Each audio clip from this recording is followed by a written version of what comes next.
All right, let's begin.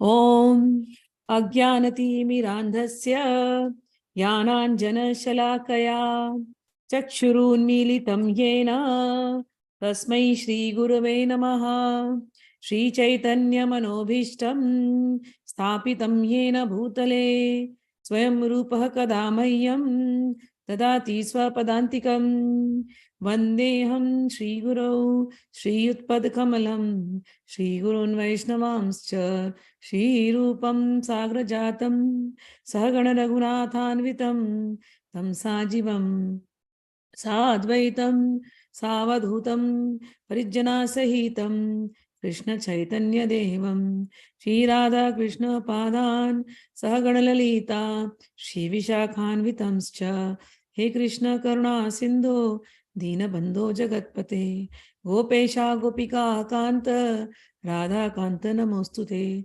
Tapta Kanchana Gaurangi Radhe Vrindavaneshwari Rishabhanu Sute Devi Pranamami Hari Priye Vancha Kalpatrubhyascha Kripa Sindhubhya Evacha Patitanam Pavanebhyo Vaishnavebhyo Namo Namaha Shri Krishna Chaitanya Prabhu Nityananda Shri Advaita Gadadhara Shiva Sadi Gaur Bhakta Vrinda Hare Krishna Krishna Krishna Hare Hare Hare Rama Rama Rama Hare Hare Namo Mahavadanyaya Krishna Prema Pradayate Krishnaya Krishna Chaitanya Namne Gaura Tushe Namaha.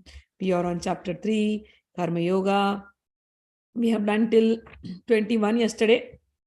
I will just revise it again so that it remains. The more we revise, the more we remember. And for me, when I used to read Bhagavad Gita in the beginning, I used to do it like a script in my head all the time, like question answer session going on, and Krishna is talking to me, and I'll be between these two guys. One is Arjuna, one is Krishna, and Arjuna is questioning him. Then Arjuna is, then Krishna is answering, and then in between I am also questioning. So a script always used to go in my head. Every chapter I have read it like a script, and he's my best, and these two are my best friends, Arjuna and Krishna. So revising it in the head, whether sleeping also, whether waking also, this question answer never leave. So like that.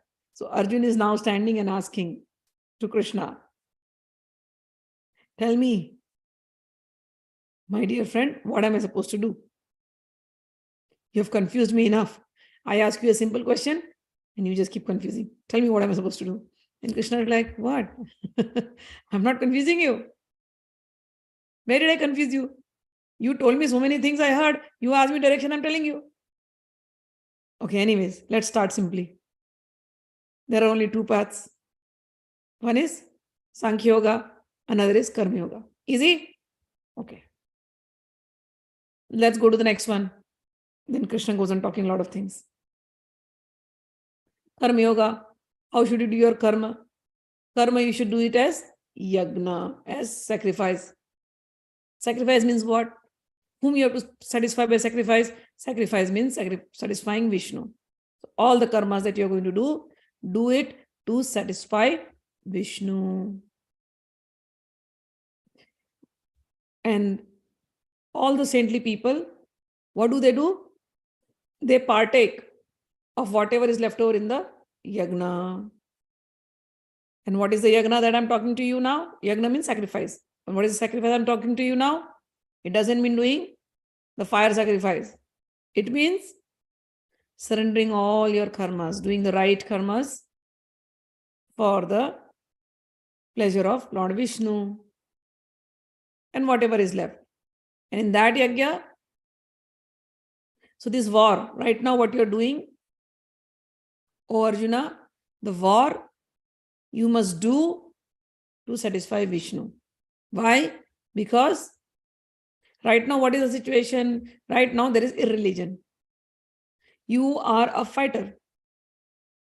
Vishnu made you a fighter by birth.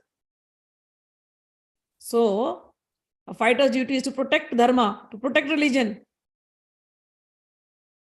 Then only Vishnu will be happy. So, fight you must. But with the spirit of, you are not fighting for yourself, You're doing it as a sacrifice to make Vishnu happy. And then I went on explaining different type of yagyas. You make all the devatas happy. Who are the devatas? The fire god, the rain god, this earth, the air god, all these things. If you make them happy, the earth is happy, everything will be happy. But how will you make them happy? By your good thoughts, by your good karmas. So prosperity will reign everywhere. And another application of the same shloka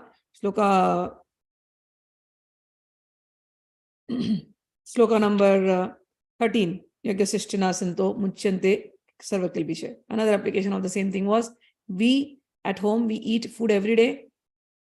So we offer the food first to Bhagwan, and then we partake that food and share with the family. Till now, you are eating food, you are earning money for yourself. You are earning money for your family. You are thinking you are going to job, you are earning money for your family, you are cooking food for your family, you are giving food to your family.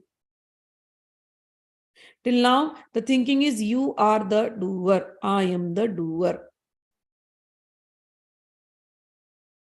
Bhagwan says, just change the thought. You are not the doer. I am means Bhagwan. I gave you the job, remember that. I made the arrangement of that money for you to feed your family. Till you had your kids, you were hardly earning anything. When your kids came, I made the arrangement that the increment will happen and you will be able to feed your family. I made all the arrangement that all the members in your house will be given food, will get food on the table. So this thing, you live a saintly life. How will you live the saintly life? Whatever you are earning, share it with your friends, share it with your family, share it with the people who are in need. Whatever you're eating, share it with your family, share it with others, the people who are begging, share it with the animals, share it with the plant kingdom. Whatever you have, share it.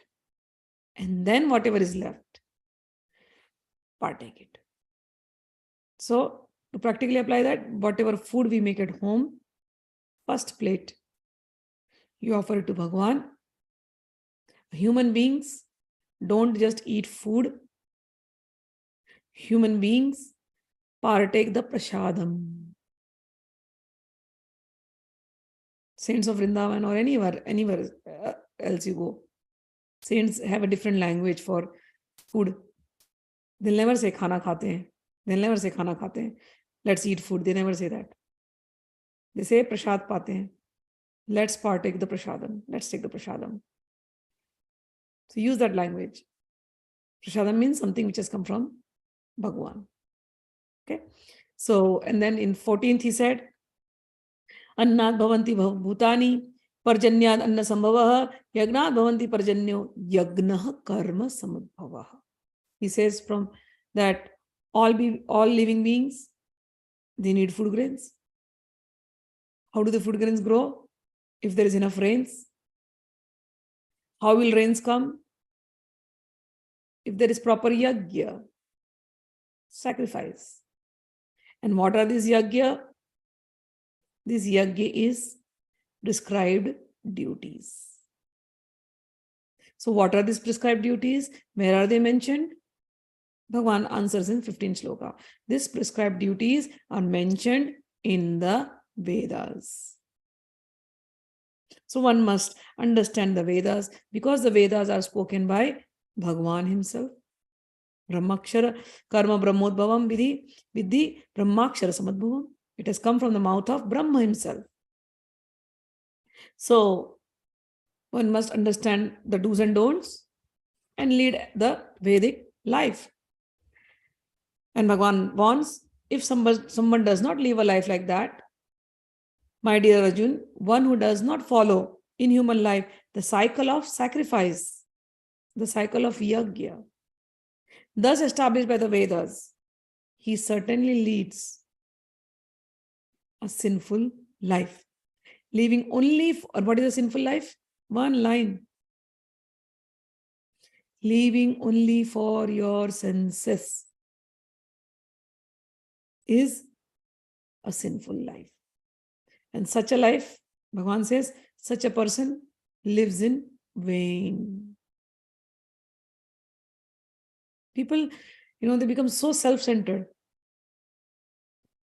So somebody who's living very self-centered, they don't even want to sometimes share with their own family members. I've seen that also.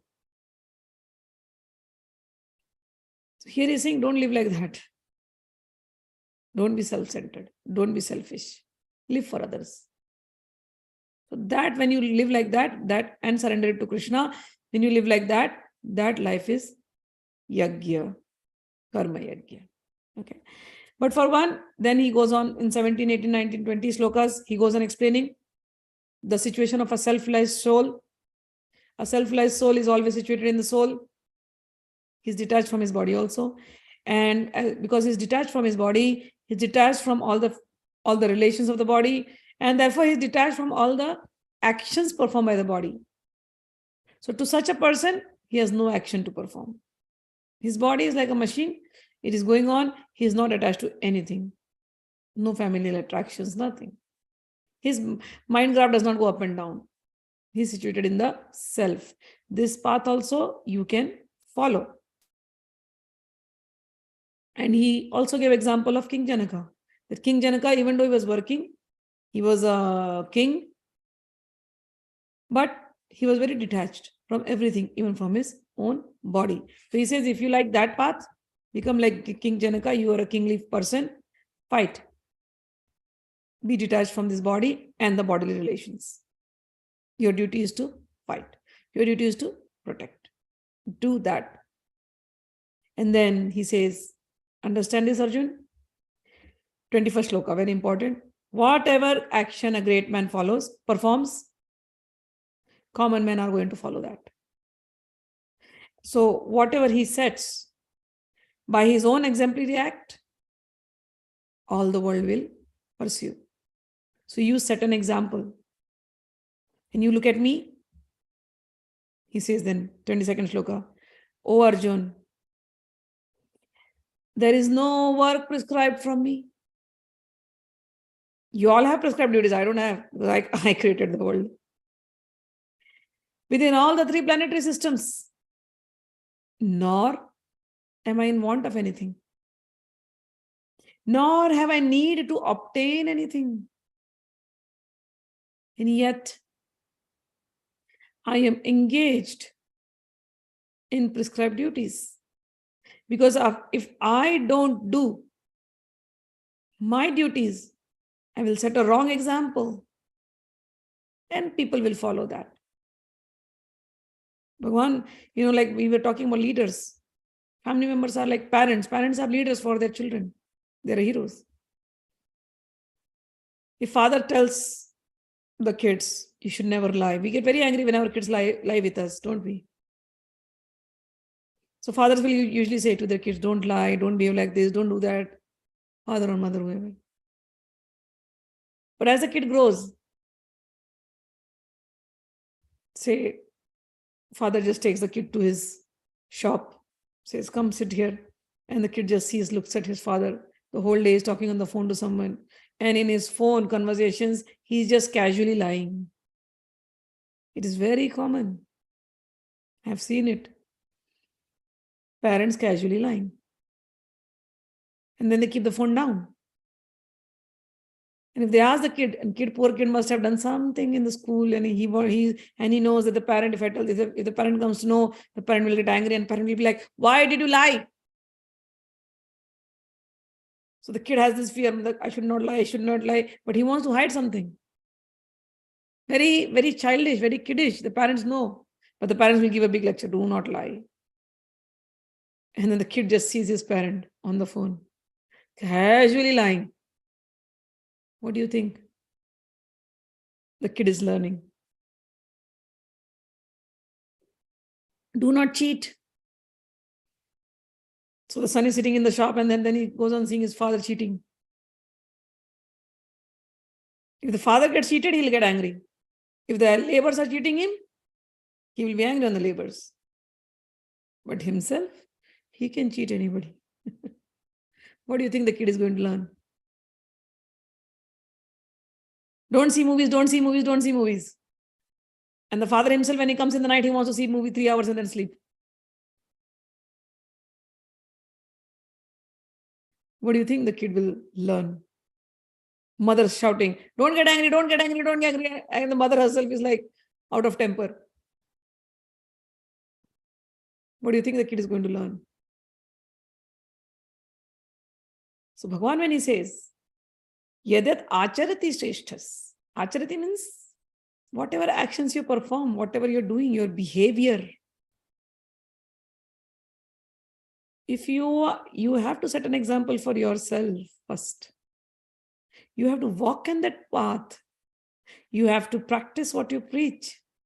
Preaching is very easy. Even that casual lying, one must not do. One must not do.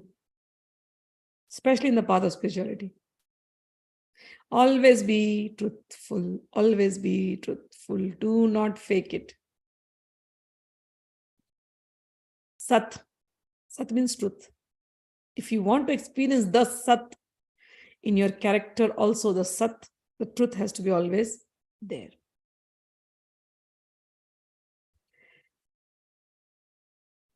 You have to be aware of that. So here Bhagavan has said, the teachers, the leaders, great men, always sets an example of himself, and that example people follow. And Bhagavan says, I don't have anything to do, but yet I also come and I also do the prescribed duties as is required, because if I do not do, then all men will follow my path, and then dharma will go to a downfall.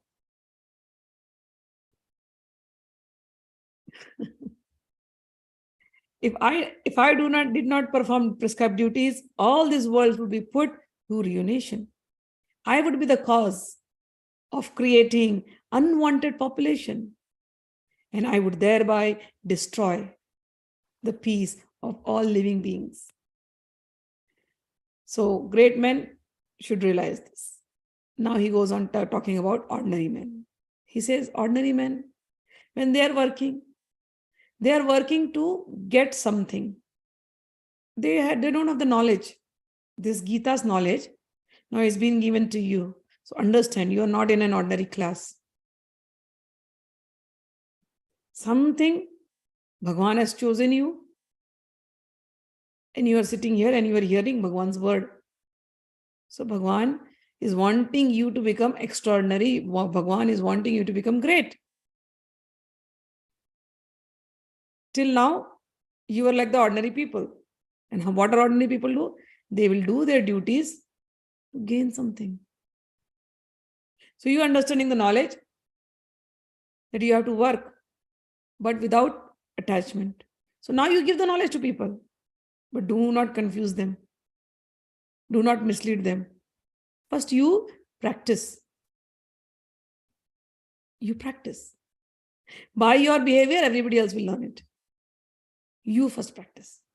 So here he says, as the ignorant, Shloka number 25, as the ignorant perform their duties with attachment to the results, the learned may similarly act, but without attachment, for the sake of leading people on the right path. Everybody will have to do their duties. But the difference between a common man who does not have this knowledge and the learned man who has this knowledge, they both are doing the same work, but one is doing with attachment, with something to gain in the end. The learned man does not have attachment inside. He is doing it for the sake of doing it. So, in the text 26, he says, so as to not disturb the minds of ignorant men attached to the fruitive results of prescribed duties, a learned person should not induce them to stop work. Rather, by working in the spirit of devotion, he should engage them in all sort of activities for the gradual development of Krishna consciousness. So he says, you have to teach to normal people, Now you're learning this knowledge, you have to teach it to the others. But do not disrupt their minds. Do not tell them you have to stop working from now. They will have to work. People, so for example, people are eating. People are attached to intoxication. Now you have the knowledge. This is not good. This is tamasic. You left it. You may have done it in the past. Now you left it. So you set an example. When you are with them, you don't drink. You set an example. Some of them may ask. Give them the reasons. Whatever you can. But do not force them. Do not make them feel very intimidated. Oh, now I am purer than thou. No. You give the knowledge. That's it. Slowly, they will see. And if one of them has to get purified, they will. Whatever work everybody is doing, whatever we are doing, we have to purify ourselves. Because, like for food, for example, food we took. If we are eating food for our saṅkarification, that also is not pure. That also is sinful, Bhagavan said. So we have to offer food to Bhagavan and then take it. So forget about somebody is intoxicated or not intoxicated. They have to still learn first to come out of intoxication, any sort of intoxication. They have to learn to come out of intoxication. Second, they have to also learn to offer the food to Bhagavan. Then they are eating pure food. Say if somebody wants to earn money, somebody is earning money through illegal means. Now your position as a learned man is, I have to earn money by the right ways. And I don't have to earn money for myself alone. I have to earn money to give charities, to do good work for my family, for everybody around me. And whatever is left, I have to enjoy. So I am earning money as yajna. I understood it. But then I meet somebody else who is earning money by illegal means. We don't have to start telling them, oh, you are so impure. Now you're going to you're going to go to hellish life. You're going to have sins. No, you cannot. You cannot intimidate them. You should not. You should encourage them by giving them proper knowledge. If they take it, great. If they don't, leave it there in future. Because when you give the knowledge, it is there in his consciousness. He may not accept it. No problem. You're not there to show how great you are. You yourself became pure just now. You're on the path of purity still. That person had not heard about this. So he followed illegal means through whatever reason. Now he has heard about it. In future, he may change. So he has to come from his illegal means to the legal means of earning. And then from legal ways of earning, he has to go to the path where he has to spend money for charities, for temples, for good work. So learned men, that is how they live. They're not judgmental about people. They know why everybody is acting like this. Bhagavan is going to give the answer. Why is everybody acting like this? Some people are doing right legally, some people are earning illegally. Why? So Bhagavan says, those who know this, who are these people? Says, the ordinary people, what is the thing? Ordinary people think, I am the doer. 27. The spirit soul, bewildered by the influence of false ego, thinks himself the doer of activities, and that are in actuality carried out by the three modes of material nature. So a person in this rajoguna, tamoguna, he will always think, I am the doer. Who God, which God, I don't know what you're talking about. I am the doer. I am the bread earner. I am bringing everything. And a learned man, when he's dealing with such people, he knows why this person is talking like this. So Bhagavan says, 28, Tatta vittu baho gunakarma vibhagayo gunaguneshu vartanta iti matvana sajjate. One who is in the knowledge of absolute truth, O mighty armed one, does not engage himself in the senses and sense gratification, knowing well the difference between work in devotion and work in fruitive activities. You, whatever karmas you are doing, and you are surrendering it to Bhagavan after sharing with everybody else, you are consuming it. So Bhagavan says, this is work in devotion, this is bhakti yoga, this is karma yoga.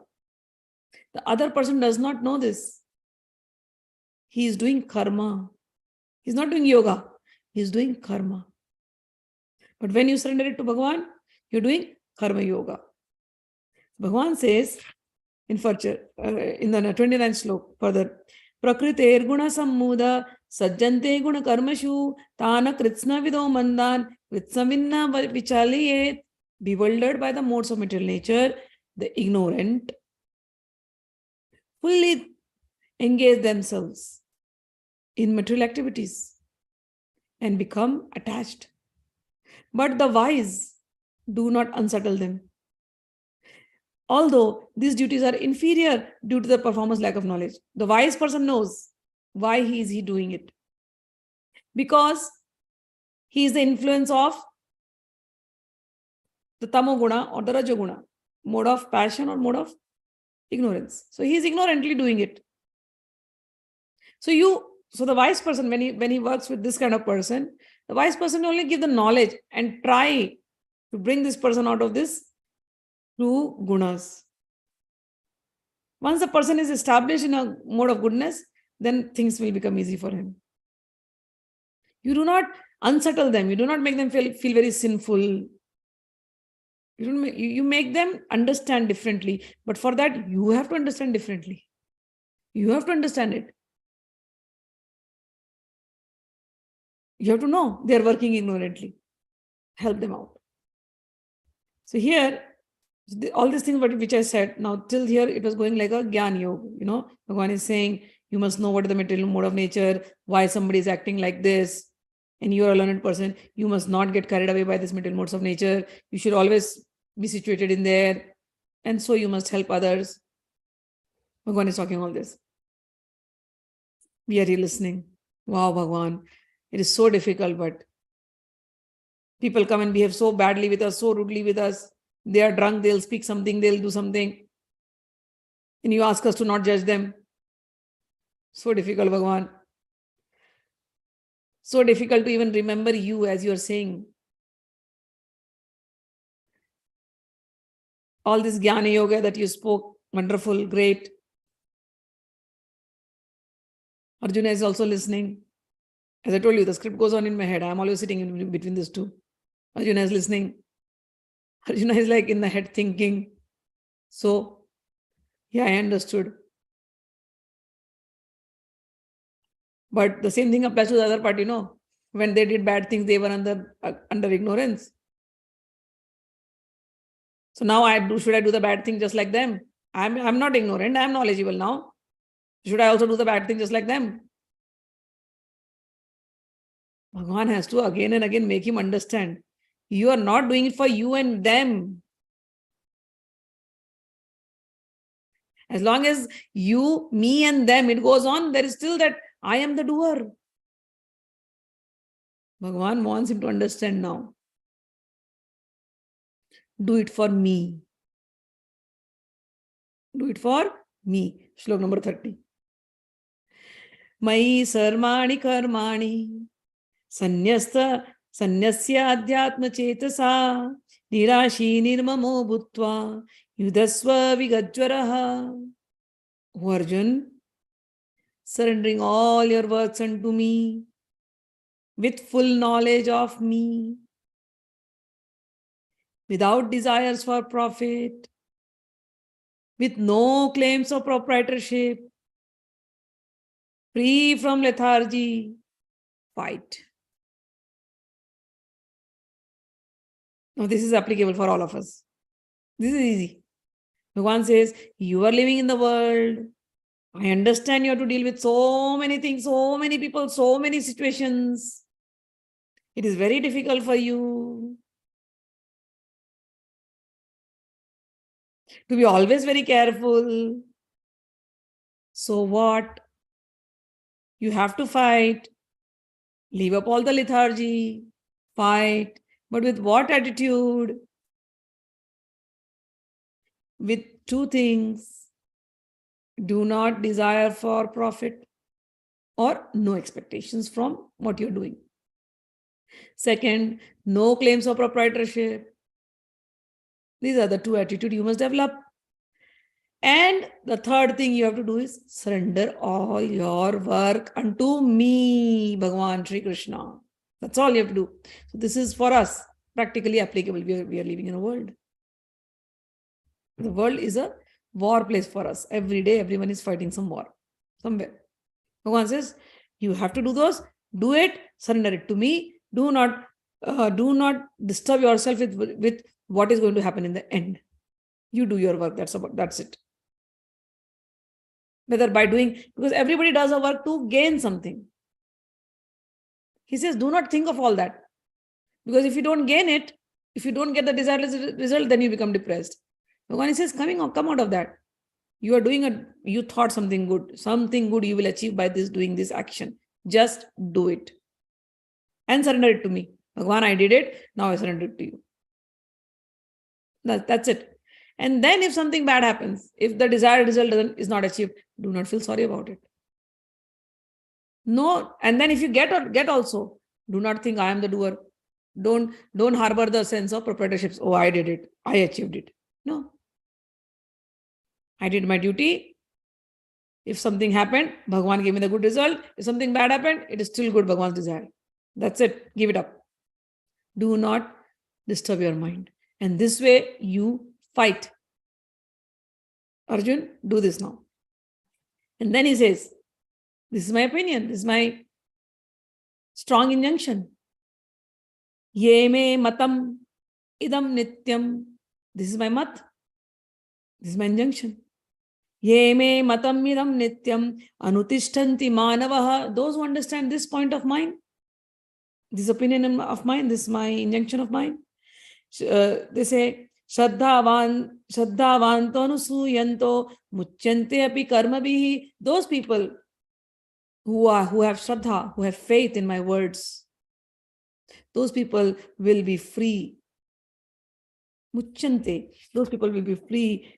Te api karmabhihi. They'll be free from the bondage of all actions. So what is the thing? What Bhagavan's injunction is? Shloka number 30. Surrendering all your works unto me. Be with full knowledge of me, without desires for profit and claims of proprietorship, and no claims of proprietorship, free from lethargy, fight. This is Bhagavan's injunction. And he says, those persons who execute their duties according to my injunctions and who follow this teaching faithfully, the teachings of Gita. Every chapter he has given teachings. Every chapter. Pick up anything. This is what he has spoken now. He'll speak in every chapter again. How many times he will repeat in that 1 hour conversation, which we have taken so many months to understand and so many years to practice. So Bhagavan says, those persons who execute their duties according to my injunctions and who follow this teaching faithfully without envy become free from all bondage of furtive actions. And then 32 he says, Yetva etad abhyasu yanto nānutishtanti me matam sarva jnana vimūಢāmste vidhinasthana chetasaha. But those who out of envy disregard these teachings and do not follow them regularly are to be considered bereft of knowledge, befooled, and ruined in their endeavors for perfection. This is Bhagavan's strong words, very strong words. When people come to me, I always tell them, learn the Gita. First thing I'll say, learn the Gita. Then every other knowledge is matters. People are like, no, we want to learn everything else and we don't want to learn the Gita. Bhagavan has a very, very beautiful word for them. Very sarcastic. He says, Vimudhatma. Vimudha means these people are foolish. If they do not know my injunctions, Bhagavan says, they are bereft of knowledge. Tan avidhi. They do not know, they are bereft of knowledge. Sarva jnana vimudhatmas, tan avidhi nashta chētasah. They are considered bereft of all knowledge. They are befooled. And they are ruined in their endeavors for perfection. People learn, people go after siddhis. They want powers. Many people come to learn tantra from me. Tantra will, why they learn, I'll tell you one of the things. Siddhi. Apart from fulfilling their desires, the next level, siddhis, because they want to do some miraculous things. They're attracted to siddhis. Why do they want to do miraculous things? Many a times it is not for selfless service to anybody. It is to pacify their egos. And siddhis literally delude them. I've seen that also. A magician is also a siddha. He can do magic. You don't really need to be on the spiritual path to get those siddhis.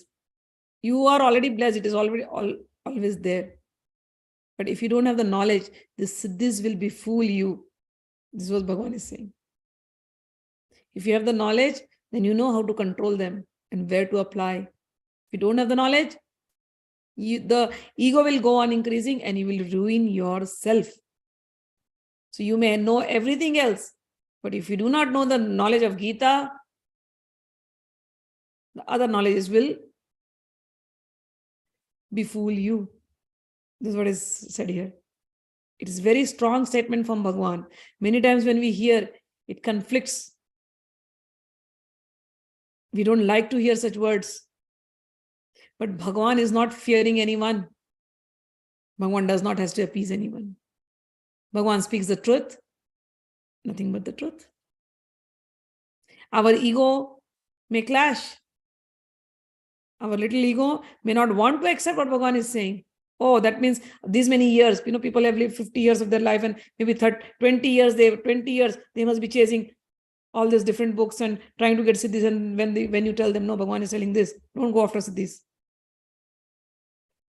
So then that little ego, how? So I wasted my life? No. First you understand the Gita, then if anything else, you will know how to handle it. Truly speaking, you wasted also, kind of. Did you get anything out of it?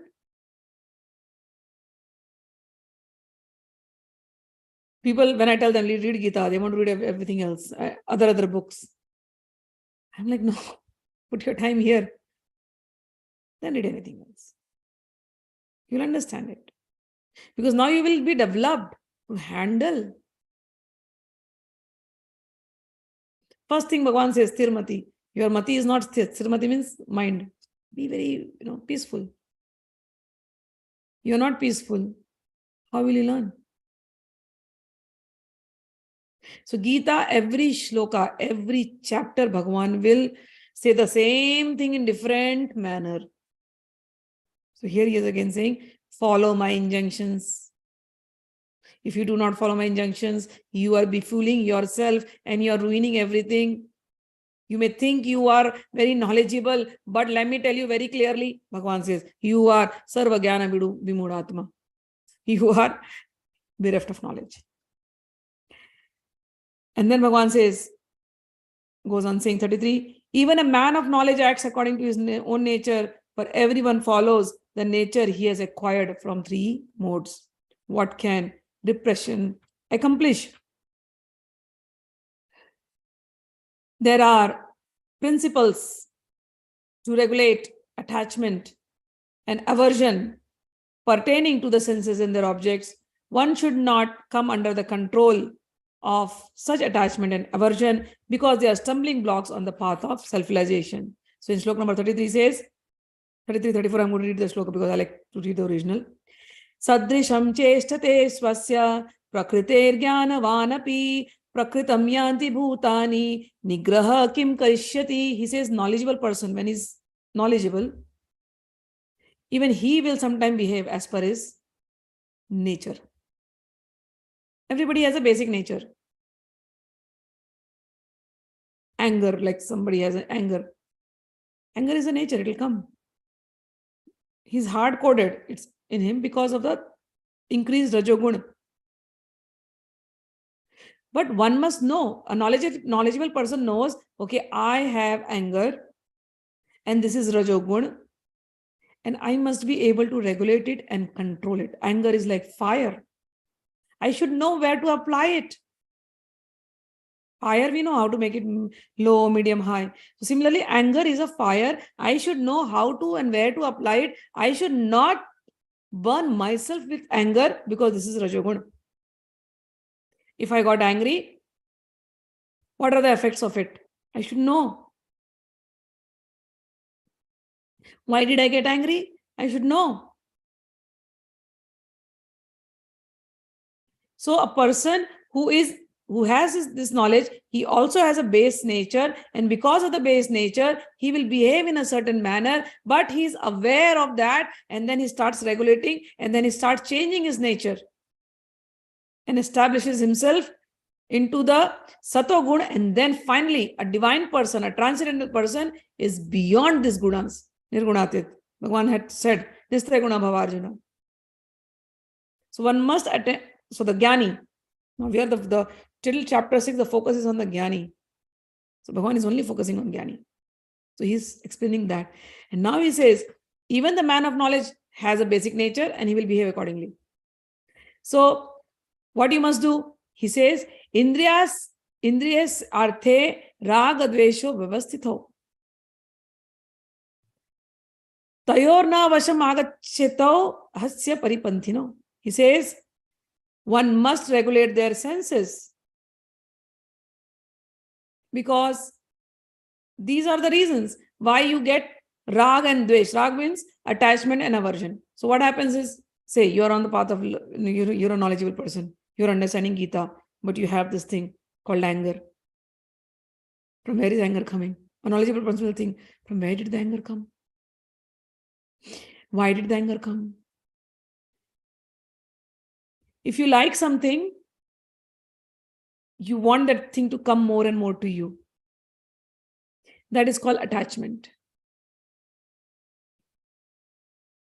And if you don't like something, you will not want to deal with that. You will get angry, and that is called aversion.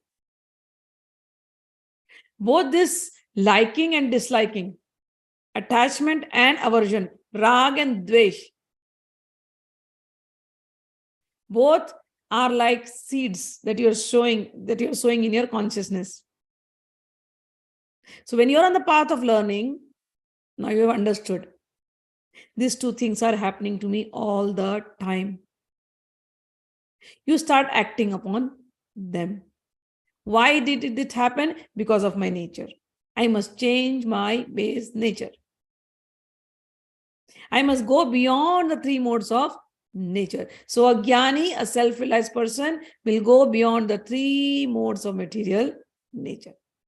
Bhagavan is talking about that. So he says, two things you have to, when you want to be going on this path, two things you have to notice very subtly. One is rag, means attachment. Another is dvesh, means aversion. You should rise beyond this stage of attachment and aversion, likes and dislikes. You should not be affected by this thing at all. So for a jnani, this is the path. And then he goes on saying about duties. He says, Shreyan swa dharmo viguno paradharman swanusthitat swadharme nidhanam shreya paradharmo bhayavaha. Actually, the purports of 34th and 35 is very good. Let me read the 34 and 35 both. Those who are on the path of spirituality. Now here he has given the purport as per the Bhakti Yoga. Those who are in Krishna consciousness are naturally reluctant to engage in sense gratification. But those who are not in such consciousness should follow such rules. See, these rules, what he is talking is for the Jnani. But the one who is Bhakta, for him, this thing doesn't even appear. A true Bhakta, he is beyond all that. Because his love is with God. Whom will he hate? He will not hate anybody. Okay. So, but those who are not in such consciousness should follow the rules and regulations of the revealed scripture. Unrestricted sense enjoyment is the cause of material engagement, but one who follows the rules and regulations of the revealed scriptures does not become entangled by the sense objects. For example, sex enjoyment is a necessity for the conditioned soul, and sex enjoyment is allowed under the license of marriage ties. According to scriptural injunctions, one is forbidden to engage in the sex relationship with any woman other than one's wife. All other women are considered to be one's mother. But in spite of such injunctions, a man is still inclined to have sex relationship with other women. These propensities are to be curbed.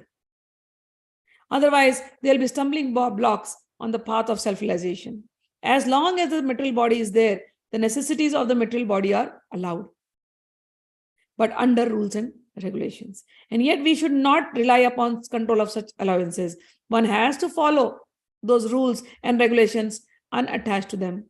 Because practice of sense gratification under regulation may also lead one to go astray. As much there is always a chance of an accident, even on the royal roads. Although they may be very carefully maintained, no one can guarantee that there will be no danger even on the safest road. The sense enjoyment spirit has been current a very long time owing to the material association. Therefore, in spite of regulated sense enjoyment, there is a chance of falling down. Therefore, any attachment for regulated sense enjoyment must be avoided by all means. But attachment to Bhagavan or acting always in the loving service of Bhagavan Krishna detaches one from all kind of sensory activities. Therefore, one should not try to be detached from Bhagavan at any stage of life. The whole purpose of detachment from all kind of sense attachment is to ultimately become situated on the platform of Krishna consciousness. So this whatever is being spoken to a Jnani, a Bhakta like Haridas Thakur, he didn't sit down saying, what is rag, what is this? He just took his chant, mala. Mala is his weapon. For the person who's practicing bhakti, mala is his weapon. Chanting Bhagwan's name.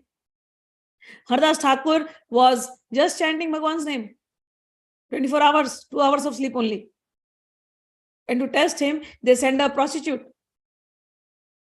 Haridas Thakur is not worried about the prostitute coming. And the prostitute says, I want to spend time with you. You are so nice. I want to be with you. It is so easy to tempt a man just by saying this. Same bait all the time. But what happens to Haridas Thakur? He does not fall down. He's like, let me finish my mala. Talks to her very nicely. If he talks roughly, the woman will be a different person altogether. So he knows how to handle. He's like, yeah, sure. I'll fulfill your desire. Just sit, let me finish my mala first. Haridas Thakur had taken this, so much counts on this on his head. Mala, chanting mala, doing anushthan is a very, very strong thing. Very, very strong thing. It's your weapon, I'm telling you. When you're on the path of spirituality, you will get all these honey traps everywhere. But you have taken, why these honey traps? Why you fall into the trap? Because it is in your mind. And nature will just give you. But if you have told your mind, no, I have to do my sadhana, I have to do my mala, and daily 100 rounds, training your mind, where will the mind go? I'm telling you, the mind just settles. It cannot even think of anything. After chanting 100 rounds of any mantra, daily, 8 hours sit down daily, mind will be like tired and mind has no interest in anything.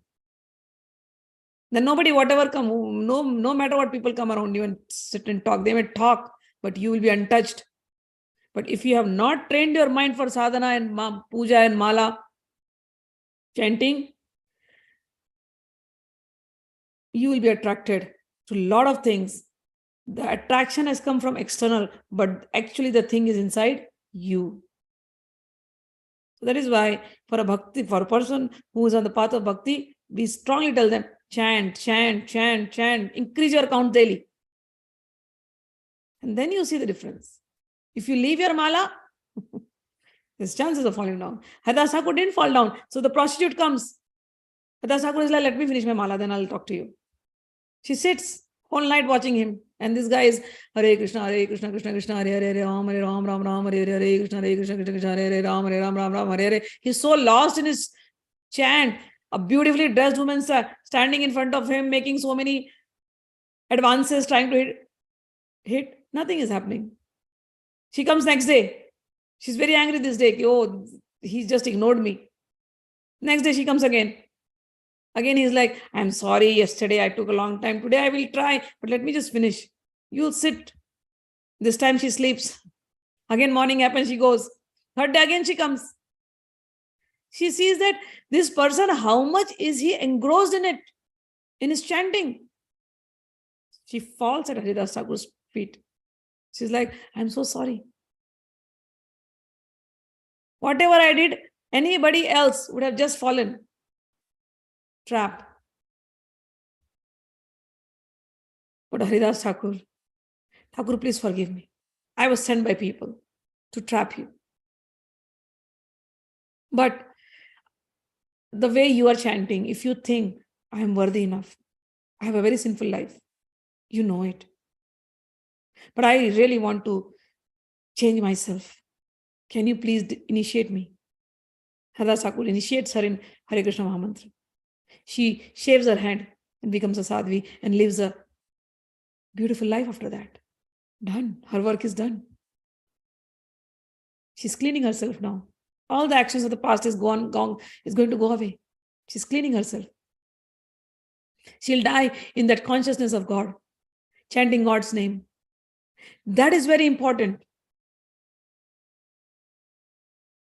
Nobody can tempt you if the seed of temptation is not inside you. How will you erase that seed of temptation? Either through the Gyan Marg, being very watchful, but there is always a chances of falling down, or by the power of chanting. Chanting like Haridas Thakur. So we have to learn from the examples of bhaktas. So these two paths I just told you, because we are talking about Jnani, so I wanted to talk about bhakta also. Bhagavan now goes to slok number 35 and he says, it is better to discharge one's shreyan swadharmo viguna paradharmat swanushtitat swadharme nidhanam shreya paradharmo bhayavaha. It is far better to discharge one's prescribed duties, even though faultily, than others' duties perfectly. Destruction in the course of performing then one's own duty is better than engaging in another's duty, for to follow another's path is dangerous. So he's like, here whatever he's saying, he says, do your duty properly, do your duty as per your nature. Everybody has a certain nature. Do your duty as per your nature. Do not try to imitate somebody else or follow somebody else's path. And he says, while doing your duty as per your nature, you may perform some mistakes, but it is still better than to copy others. Now there's a lot of explanation to this, but to me, the practical application of this is in today's world. Everybody has a different nature. When Bhagavan explains in Gita, he will go on saying, the 4 divisions of society I created. So the 4 divisions of society is, one is a thinking class. They can think. To them, they call Brahmana, because they are able to think subtle things. Spirituality, consciousness, their brains are tuned to get that knowledge. It is not by birth, but their brain is developed like that. Then there is Kshatriya class. They are fighters, they can fight. They are very active people. Then there is business class. They think money, they can think money. Then there is labor class. There are Shudras who can do things physically. So for example, in a company, somebody wants to start a company, or somebody wants to say, start a building company, they want to make buildings. So there is a person who can think. He goes, he buys many acres of land, and he can think, he can plan. Okay, I want this thing here. This land has to be planned like a city. I want school. I want a lake. I want a garden. I want a children's playground. The buildings have to be like this. They have to look like this. He can think. He has an idea in his head. He thinks, but he does not know how to execute. So this thinker is like the Brahmana who can think, who can imagine things which ordinary person is not able to imagine. Look, that land everybody is looking, but this person is able to visualize some things he can create. So he's like the Brahmana. But now to execute that, what will he do? He wants somebody who will come and actively do that. So he hires a CEO, MD. And the CEO and the MD, he just hears the vision, gets active. He knows what departments to put, whom to contact, lawyers, architects, laborers, HR, finance. He knows everything. He's the executioner. This person is like the Kshatriya. Then there's another person. They hire a CFO, financial. CFO knows the finance part. Oh, this big project, so much money, how to make arrangement for the money, how to apply, how in future. This person can think. The other two cannot think. One can envision, one can do all the action, project management. The other can think about the money. So this person is like the Vaishya. But these three cannot do anything. All the vision cannot be done if there is no labor to lay the bricks, to dig the soil for the lake, to make the playground. So the labor is required. So that labor is a Shudra. So all these four people are going to do the work. Because all these four people are expert in their own field. The visionary cannot become like the labor. He cannot. So Bhagavan says, and the labor, who is so expert in laying the bricks, he may think, why should I only lay the bricks? I should become the visionary. If you have the vision, no problem, you can be. But if you don't have it, but you are very good at laying bricks and making a 3D structure, then do your work, perform your work perfectly like that. Do not think of doing that what the visionary is thinking. And what the visionary is thinking, oh, my CFO, maybe I don't know how he's handling the money. Let me get into it. But his brains won't work. So do not try to become this. Give the job to him. So this is what Bhagavan is saying here. It is far better to discharge one's prescribed duties, even though faultily. Sometimes, the CFO may do some mistake. But he knows how to rectify the mistake because he is in that thing. He is natural at it. The labor, if you put him into the finance department, he'll miserably fail. He may be taught. Maybe he'll be taught. That's what is happening in today's world. People are not naturally inclined to become a doctor. But parents force their children, give this exam, do this exam, become a doctor, become a doctor. Poor kid is not inclined. His nature is not like that. No, become a doctor. He is trained to become a doctor, but it is not his nature. Maybe he is a good musician. That's his nature. He may do mistakes there, but he will be very easily able to rectify and change his life and enjoy his life and live peacefully.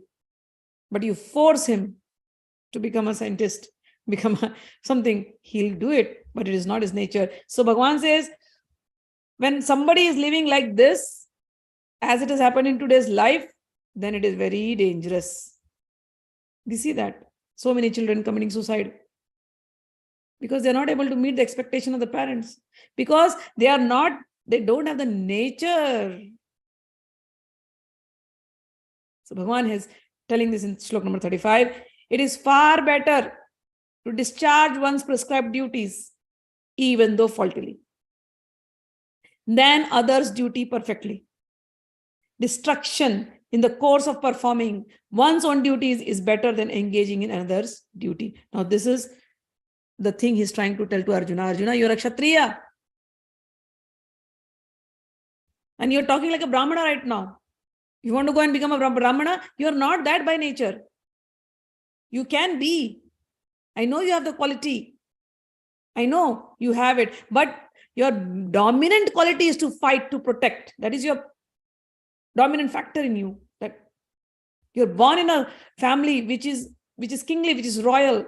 So this is going to dominate you, even though you have the good qualities of Brahmana, but this is what is going to dominate you. So behave like a Kshatriya. Do not try to behave like a Brahmana right now. Behave like a Kshatriya. Fight. Same with people. You have a dominant nature. Work as per your nature. Then you will be in peaceful state. If you do not work as per your nature, you may do some work very perfectly. But it will not bring you peace. It will not bring you happiness. All right? This is what Bhagavan says. Now Arjuna goes on. He's listening everything. Okay, I got it. I cannot be the Brahmana. I have to become a Kshatriya right now. I understood this is my nature. But tell me one more question I have, Bhagavan. What? And this is the question for all of us. Atha kena prayuktoyam papam charati purushah annichannapi varshneya baladiva niyojitaha. He says, Arjuna says, oh Bhagavan, tell me one thing. By what one is impelled to do sinful activity, even unwillingly, as if engaged by force? He says, why do people don't want to do sinful things? But why? Why people do sinful acts? I understood you told me to control the senses and everything. But it is so difficult to control. As if somebody is forcing us to do that sinful act and we enjoy it. Why? Why somebody does sin? Can you please explain, Bhagavan? Bhagavan says, sure.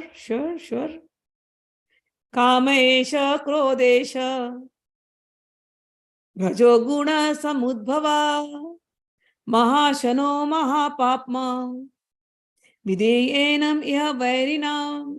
He says, Bhagavan says, oh Arjun, it's only calm.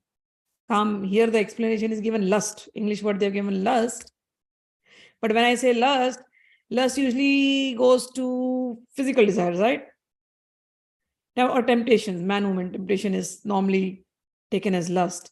But calm here has the word calm, which Bhagavan uses in Sanskrit, has a different meaning. Calm is seeds of desires. Somebody may like money, earning money. So he is desirous of money. He is a greedy person. So seeds of greed is calm. Somebody is a womanizer. So that is seeds of lust is calm. Somebody is greedy for power. So those seeds of greed for power, it is calm.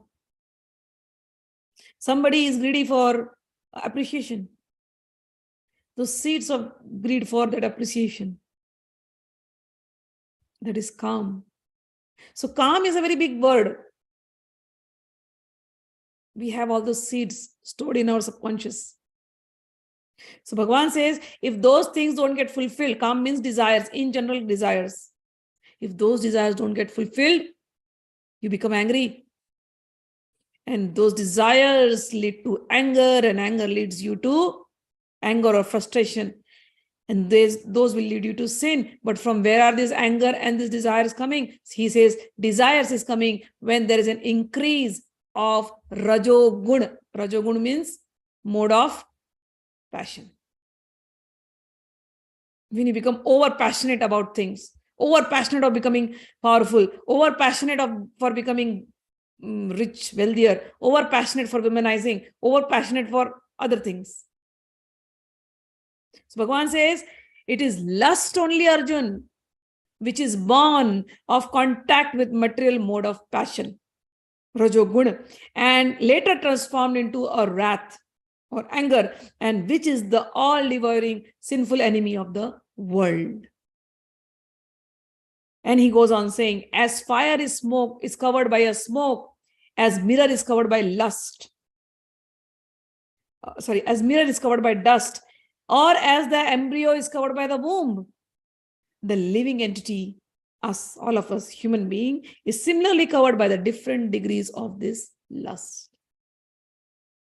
Thus, the wise living entities, pure consciousness, we are pure beings. Remember, we were born pure, but why did we become impure now? Because we performed sinful activities. Bhagavan says the living entity was pure, but because he performed the sinful activities. And what are the sinful activities? Why did he do? Because of the lust. He covered himself. His purity is covered now by this lust. And this lust is never satisfied. And the living entity is burning eternally like fire. Then he says, okay, I got it. So lust is the reason we commit sins. But from where lust comes? From mode of ignorance, mode of passion. So mode of passion causes lust, lust causes anger, anger causes sin. So I must attack this lust. Lust is the main enemy. Where is this enemy in the body? If you know where they are and if you control those doors, those gates, you will be saved. Bhagavan now says in Shloka number 40, although time is up, we have only 2-3 more shlokas. I will just read the translation. Bhagavan says, the sense, indriyani mano buddhir asyadhishthana muchyate eter vimohyati esha jnanam avritya dehinam. Shloka number 40. Bhagavan says, there are 3 places which you have to be careful, where lust enters. The senses, the mind, and the intelligence are the sitting places of this lust.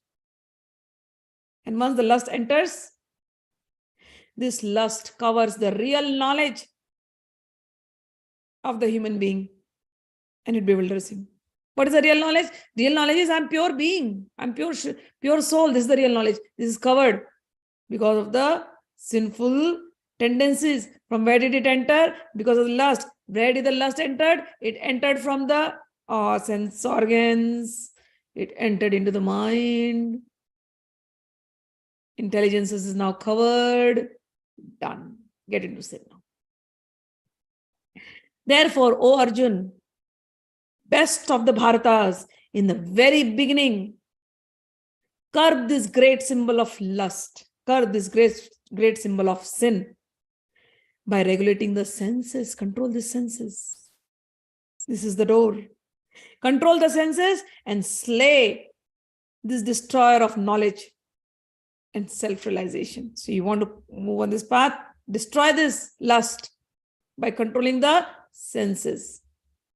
And then he goes on saying, the working senses are superior to dull matter. What are the working senses? One is this outside sense, but this looks like sense, but there's an inner sense. So the working senses are superior to dull matter. Mind is higher than the senses. You cannot close the ears. Maybe you will close the eyes, but inside the mind, the picture that goes on, sensory picture of sense gratification, that is more subtler. So Bhagavan says, you may control from outside. You may wear a very nice sannyasi dress and say, oh, I have controlled my sexual desire. Outside, you're looking very nice and pure, but internal mind, have you? So Bhagavan says, the working senses are superior to dull matter. Mind is higher than the senses. And beyond that, there is intelligence. Means power of discrimination. That is even more higher, and the soul is even higher than the intelligence. And that is you. You are not this mind, intelligence, and body. You are the pure soul. So go there, realize yourself purely. You are covered up because of the lust.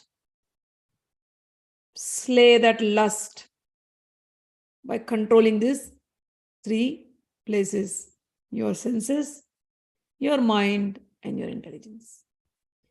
Thus, knowing oneself to be transcendental to the material senses, mind, and intelligence, O Arjun, one should study the mind by deliberate spiritual intelligence, and thus by spiritual strength conquer this insatiable enemy known as lust. Thus ends the Bhaktivedanta purport of the 3rd chapter of Srimad Bhagavad Gita in the matter of Karma Yoga. Now this Bhagwan, where he started, he will continue in 4th, 5th, and 6th. Full Jnana Yoga is in the 1st part, 6th part. Okay. So we ended the 3rd chapter today.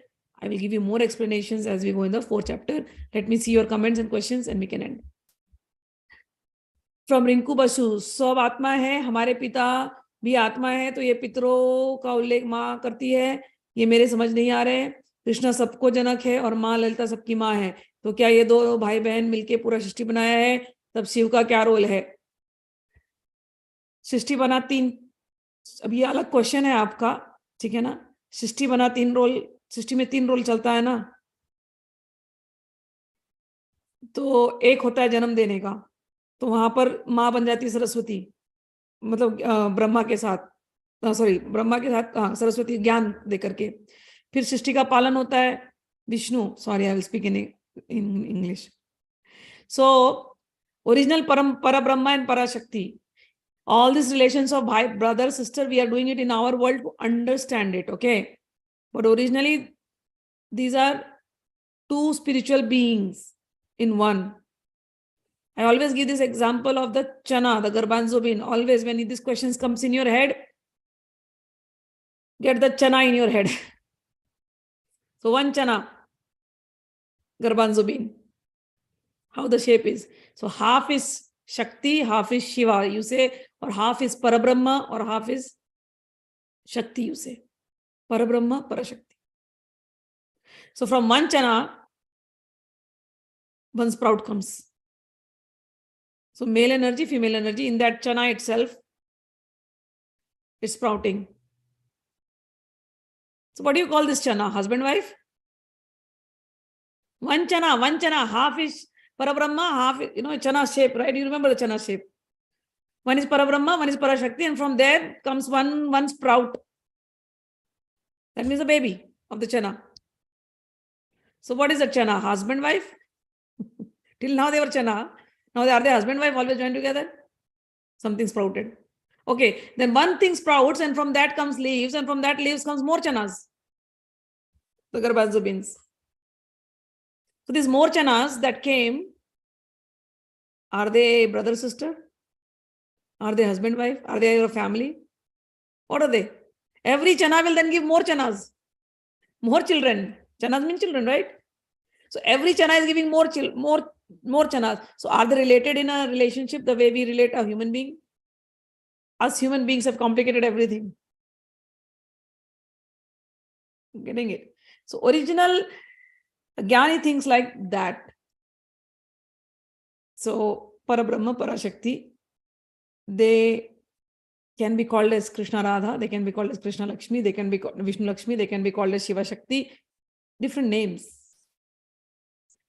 Once the creation starts, first being will come Brahma. Brahma has to be given the knowledge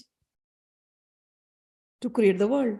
So that same Parashakti becomes Saraswati and gives the knowledge to Brahma, and Brahmaji is creating now everything. Now everything has been created, everything has to be maintained. So the same Parabrahma will become Vishnu. And his Shakti, Lakshmi. They are both managing the world. Then becomes one more. Okay, everything is born and everything is going to die. Brahmaji took 1 role, great. Vishnuji took 1 role, great. What about the death? So many beings are dying every day. So many jungles, so many forests get burned. So many things get drowned. Every second, as many births are there, that many deaths are there. So that department, who is going to manage? So that department was taken by Shiva. He said, I'll become Rudra. And then he created a Rudranis. And from him, he created many, many beings. So main original Parabrahma Parashakti, they divide themselves into these roles to manage this world. Same chana. The chana became many chana. Which chana is the brother, which chana is the sister, which chana is the husband, which chana is the wife. We don't know. But we name the chanas. Okay, this chana from that field, that chana from that field. We can name the chanas. One chana is black chana, one chana is white chana, one chana is yellow chana. We can name all those things. And every chana will taste different. Every chana will have different flavor. Black chana will have different flavor. There is one brown chana that will have different flavor. Yellow chana, kabuli chana will have different flavor. One chana became so many chanas, so many colors. Same thing. One Parabrahma Parashakti becomes different colors, different forms, different roles at different times. But when all these roles are done, all the pralaya, everything is done, they become the original Parabrahma Parashakti. And the same Parabrahma Parashakti, because they created the whole thing here in the material planet, many millions of universes they have created, they have expanded themselves to spiritual planets. And they're playing different roles in those spiritual planets. So here they exhibited something for us so that we can connect with them and we fall in love with those forms. Because they want us to experience. We are born out of their love, okay? So we have fallen in their love with their forms. They're like, don't worry. That love will continue. You come. After this earthly experience is done, you come to my place. You enjoy with me. So like that. Getting it? So, भाई बहन हम यहाँ बोलने के लिए बोल रहे हैं क्योंकि उस रोल में वो आई थी, लेकिन वही जो बहन बनकर के आई थी, जब आप देवी पुराण पढ़ते हो तो वो कहती है मैं ही राधा बनकर के आ रही हूँ, राधा की अंश बनकर के आ रही हूँ. You have to go with one form which you like, worship that form to this level, to the deepest level, to your soul realization. Once you have realized the soul, then you know exactly what this is. By words, we cannot explain. It is very difficult to explain. It can only be experienced. And I always give the example of orange. There are so many varieties of orange. Or for example, mango. So many varieties of mango. Rajapuri, Daseri, Hapus. Can you explain me the differences of the taste of all the mangoes? Can you? And you will say everything is a mango, is it not? But no, this is Hapus. I like Hapus. No, this is Daseri. I like Daseri. Oh, this is Rajapuri. I like Rajapuri. I like the mangoes in my backyard. This is Manila mangoes. This is Brazilian mangoes. Everything is a mango. Which came from where? And what is the subtle difference? Only when you eat, you taste, you know. And if you have to explain it to somebody else, how does a mango taste? Can you explain? Is there a word to explain mango? You'll say, it is little sweet. I'm like, is it like sugarcane? No, it is not like sugarcane. It is little tangy. Oh, sugarcane with orange juice? No, it is not like orange juice and sugarcane. It is different. And all the mangoes will taste different. When a simple thing like mango and different forms of mango, you cannot explain in words. How do I explain you the God realization? We can only give you certain pointers, but only when you meditate, contemplate, you will understand. The difference goes away at that time. Okay. You're right. My granddaughter is laughing about the Do Not Watch movie. She's listening to the class with me. Wonderful. I have a question. Need be research about stories of Krishna. There is a book called Krishna book in ISKCON. You can buy that. And all the things about Krishna is in Srimad Bhagavatam. So if you want to read it, read the book from ISKCON in English. They are very good. Ma, is it like each sadhak has worked through every emotion, all the Shadripu, for example, I met in the past sadhaks who are exemplary in all the other qualities a sadhak has, but unable to control anger or unable to control jealousy. Does that mean however elevated the sadhak has become, he has to come in again and work upon that small shortcoming, or will Bhagwan ignore that small shortcoming of his and accept him fully after death? Again, There are two paths, as I told you. If there is a Sankhya yogi who does not believe that there is a higher being called God exists, Sankhya yogi is true Sankhya yogi. There is hardly, I'm telling you, there is rare Sankhya yogi in today's world. They talk about Sankhya, but they are not really Sankhyas. A real true Sankhya yogi will not even believe in a higher being, like how Buddha declared, there is no God. He declared, and he had his experience. Okay? So if somebody is following the path of Sankhya, they will have to work on everything on their own. But if somebody is following the path of Karma Yoga, Bhakti Yoga, then the department is Bhagwan's. You improve. You will do your best. It is not like you become lazy. Bhagwan does not want you to become lazy. He's giving so much lecture, not for you to become lazy. Oh, Bhagwan, I give it everything to you. No, you have to work on this. But if still there is some fault, Bhagwan says, Sarva dharman parityajya mam ekam sharanam vraja. Aham tvam sarva papebhyo mokshasyami masuja. Do not worry. I will take care of it. But it doesn't mean you'll become, oh, I won't do anything. No, you have to work on it. But if still there is some fault, trust in God. He will take care of it. So there are only two paths. Either follow this or that. Okay? All right. I have dozens of vikaras myself and know that Delhi abhi dur hai, just trying to know how long the path ahead lies for me. The path is very easy. Start chanting God's name. Become Haridas Thakur. How easy it is. How easy it is. Delhi thodi na jana hai. Ghar mein baithe mala pakadna aur jap karna hai. Just take the mala and start chanting. Don't procrastinate by saying all these statements. Delhi dur hai. It is so difficult. I have so many vikaras. You may have thousands of vikaras, but there is one weapon you have. Take the mala and start chanting God's name and surrender yourself unto Him. However good or bad, we are His. He knows it.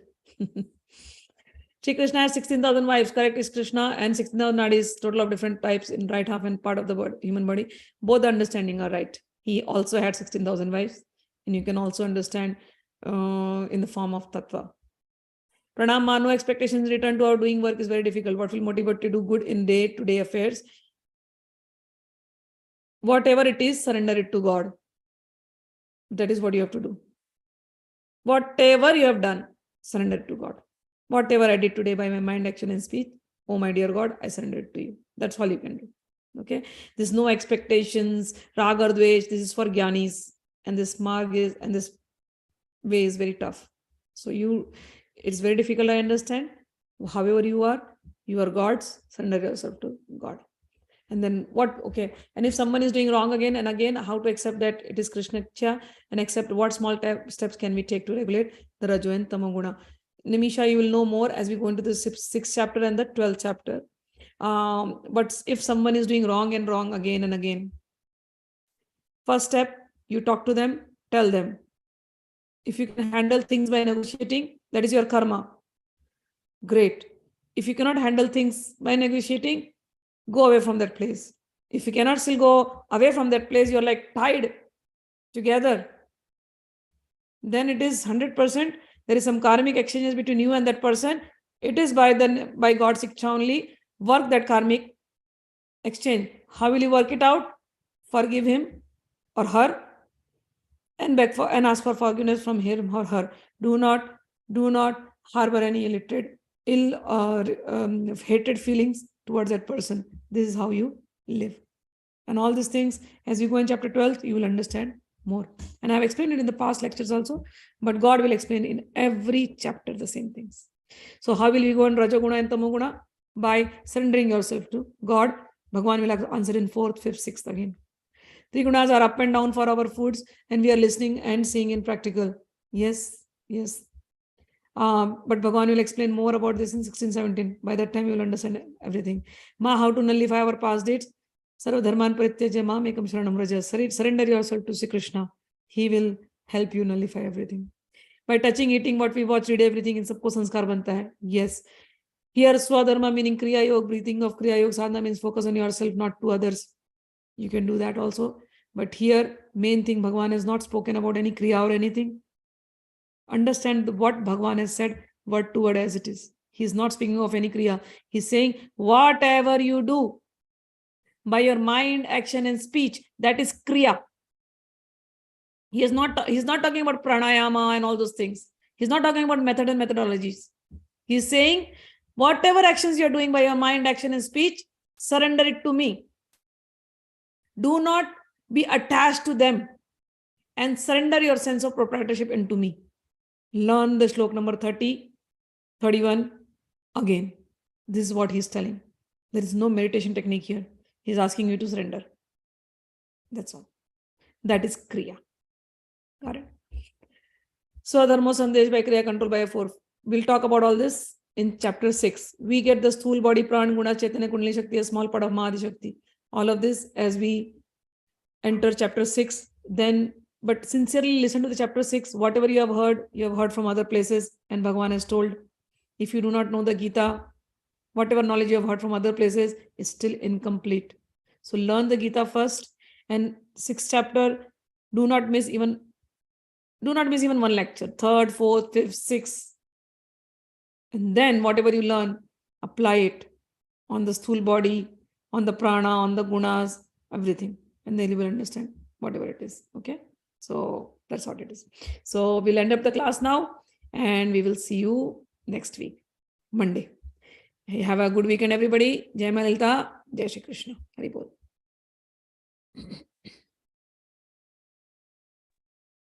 Hari Bol. Hari Bol. Hari Bol, Hari Bol. Hari Bol.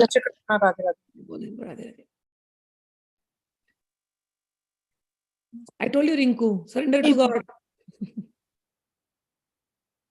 Thank you माँ। वो जो पितरों का है वो हमारा समझ में नहीं आया। चिंता मत करो, भगवान को याद करो। भगवान ही सबसे बड़े पितर है। अर्यमा बोल करके आगे आएंगे भगवान बोलने के लिए। ये भगवान बोलते हैं मैं ही अर्यमा हूँ, कहाँ यहाँ घूम रहे हो, मेरे को सब सरेंडर कर दो, मैं तुम्हारे पितरों को ध्यान कर लूंगा, देख लूंगा। समझे? Thank you. ओके, ठीक है।